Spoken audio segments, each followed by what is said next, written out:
இந்த உலகத்துல ஒரு வடகொரியா கிடையாது. வடகொரியா மாதிரியே மத்த 2 நாடுகள் இருக்கு. மொத்தம் 3. அதாவது வடகொரியா உலகத்திலே மிகவும் ரகசியமான ஸ்ட்ரிக்ட் கண்ட்ரோல் இருக்கிற நாடு. இந்த மாதிரி இன்னும் 2 நாடுகள் இருக்கு.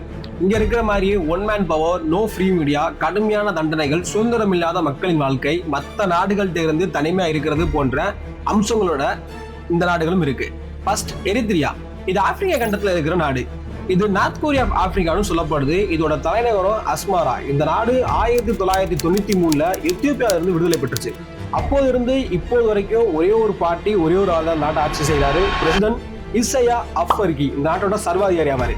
இங்க public internet, public media, free press, election, freedom of life போன்ற எதுவுமே கிடையாது. Second, Turkmenistan.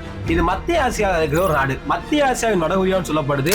இங்கேயும் 1991 இருந்து இன்னைக்கு வரைக்கும் ஒரே குடும்பம் தான் ஆட்சி செய்யுது. அந்த நாட்டோட அதிபர் பேர் Serdar Berdimuhamedow. North Korea and எரித்ரியால இருக்கிற மாதிரியே இந்த நாடுகளிலும் நிலைமை ரொம்ப மோசம்.